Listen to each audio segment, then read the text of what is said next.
یہ قصہ ہے 1940 کا، یعنی آج سے پورے 84 برس قبل۔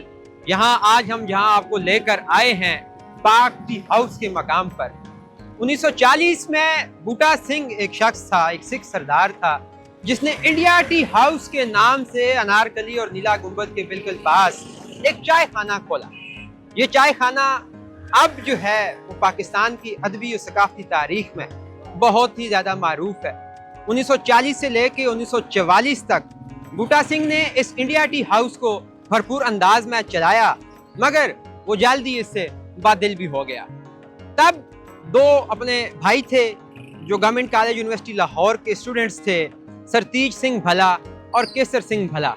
وہ دونوں یہاں پر آ کے چائے پیا کرتے تھے۔ 1940 میں انہوں نے گریجویشن مکمل کی، مگر جب انہوں نے دیکھا کہ بوٹا سنگھ کا جو دل ہے وہ بھر گیا ہے چائے خانہ چلانے سے، انڈیا ٹی ہاؤس چلانے سے، تو انہوں نے اپنی دلچسپی کا اظہار کیا اور انہوں نے یہ انڈیا ٹی ہاؤس اس سے خرید لیا اور اسے چلانا شروع کر دیا۔ 1947 تک اسے بھرپور انداز میں چلایا، مگر پھر 14 اگست 1947 کو پاکستان کا قیام عمل میں آیا تو سرتیج سنگھ بھلا اور کیسر سنگھ بھلا کو یہ انڈیا ٹی ہاؤس چھوڑ کر انڈیا جانا پڑا۔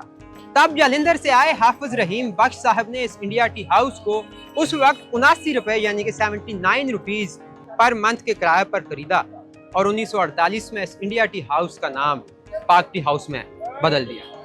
تب سے لے کر اب تک پاکستان کی ادبی، سماجی اور ثقافتی تاریخ اس چائے خانے سے پھوٹتی ہے۔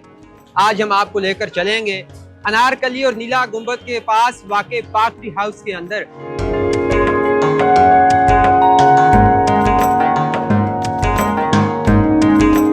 یہ پاک ٹی ہاؤس کا وہ تاریخی دروازہ ہے جہاں سے فیض احمد فیض، سعادت حسن منٹو، میرا جی، کرشن چندر اور بہت سارے دوسرے پاکستان کے اردو ادب کے بڑے نقاد، دانشور اور ادیب داخل ہوا کرتے تھے اور یہاں پر اپنے دوستوں کے ساتھ چائے نوش فرمایا کرتے تھے اور اس کے ساتھ خوش گپیاں کیا کرتے تھے۔ ایک زمانہ تھا کہ لاہور میں 3 حلقے اسی نام سے چلتے تھے۔ ایک تھا حلقہ رواب ذوق سیاسی، یہ YMC میں اس کے اجلاس ہوتے تھے۔ ایک ادھر ہوتے تھے۔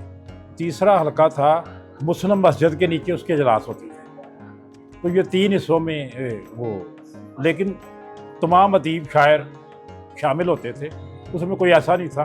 یہ تھا جیسے سیاسی نظریات رکھنے والے وہ زیادہ تر اس میں جاتے تھے، حلقہ رواب ذوق سیاسی میں۔ تو ایسے مختلف رہا ہے، لیکن یہ ایک بنیادی ایک تحریک کے طور پہ اس کی حیثیت رہی ہے حلقے کی، اور یہاں سے بہت سے نام لکھنے والے، جیسے میرا جی شاعر میں ان کا نام اتنا نہ ہو، لیکن حلقے کی تاریخ کے حوالے سے اور تنقید کے حوالے سے انہوں نے جو کام کیا وہ بڑا اہم ہے۔ تو اسی طرح وہ ابتدائی لوگوں میں میرا جی کے ساتھ جو تھے ان میں قیوم نظر ہے، انجم رومانی ہے، ایسے بہت سے نام ہیں جنہوں نے حلقے کی وہ ترویج کے لیے اور اس کو پھیلاؤ کے لیے بہت کام کیا۔ سراج الدین اور علیم الدین کے ہمراہ اس انڈیا ٹی ہاؤس کو 79 روپے کے ماہانہ کرائے میں خریدا تو اس کا نام پاک ٹی ہاؤس کر دیا۔ تو اس کے بعد 2000 تک اس پاک ٹی ہاؤس کو انہوں نے بھرپور انداز میں چلایا۔ جمعے کے روز اس پاک ٹی ہاؤس میں ترقی پسند مصنفین اور اتوار کے روز حلقہ ارباب ذوق کا ہفتہ وار تنقیدی اجلاس یہاں پر چلا آ رہا ہے، اور ہر جمعے اور اتوار کو یہ پروگرام باقاعدگی سے یہاں پر ہوتا ہے، جس میں پورے لاہور کے ادیب، دانشور اور طلباء و طالبات تشریف لاتے ہیں اور کسی نہ کسی دانشور یا ادیب کی پیش کی گئی نظم۔ اسی لکھ نمازاں نیتیاں، اسی سجدے کیتے لکھ، کدی ٹبیاں ریتاں رولیاں، کدی گلیاں دے وچ ککھ، اسی پکھو وچھڑے ڈار تو، اسی اپنے آپ تو وکھ، اسی ویکھیا دل مخلوق دا، دل بوئے بوئے رکھ، اسی ڈاڈھے اوکھے ساہ لویے، ساڈے سینے دے وچ کل، اتھے دلاں دے وچ زخم ہوون، ساڈے زخماں دے وچ دل، کدی آپے پٹیاں بن لویے، کدی آپے لویے چھل، سانو رستیاں دے وچ دکھ ساڈے جاندے قدم قدم تے مل،